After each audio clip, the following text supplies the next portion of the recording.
We always want to reuse existing fabric, whatever the challenge is. It's a bit of a credo, I suppose, that we have, that it's not necessarily better to have a clear bit of ground, what, was called the tabula rasa, because the purity of something isn't always the best starting point for a good project. Sometimes the challenges thrown up by a column here or there can actually direct you in some really intriguing directions. So that wasn't a problem for us. What was a bit of a problem is the first floor had a split level. And this building is built with a lot of concrete. I mean, it is probably vastly overstructured, but in a way that helped us, because it meant that we could cut and snip into the fabric, and there was some integrity to it. So in that sense, people always think, steel work is more adaptable, but in fact concrete can be extremely interesting because of its thermal mass, and because actually you can knock it around quite a bit. So what we did is that we lowered the area where the tall buses drove through. Was up 6 steps, and that's where the toilets were. And we said, we're just going to cut that away, and we're going to recast a slab through there. Then the other problem with this building was it was too deep, much too deep to naturally ventilate it.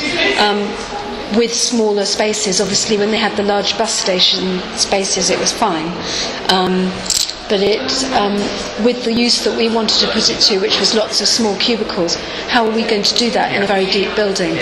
So we said, we're just simply going to cut a hole through the middle of it, and you can go up and visit that hole. I don't know if you have. Paul gave me a tour around last week. Yeah, it's an interesting. And so we decided we'd leave a beam across the top of that hole, because who knows if somebody wants to put in a long swing at some time, so they can have fun in the courtyard, or do some circus event that we don't know about yet. So the idea is that we cut that hole and then we lined it out in modern construction, but we wanted it to be the additions that we put on here, we wanted them always to respond to the opportunities of each space. So at the front of the building, we wanted to add a brick skin and relate it back to the street, because it had been done in German long vertical tiling, white tiling, and it did feel quite alien, and the geometry of it didn't follow the street line. So we played a bit with that, and with the knowing that we had to add a new skin in order to insulate the building, it allowed us to give it a new warm winter coat, and we could then think, what was the most appropriate winter coat? There it was red brick.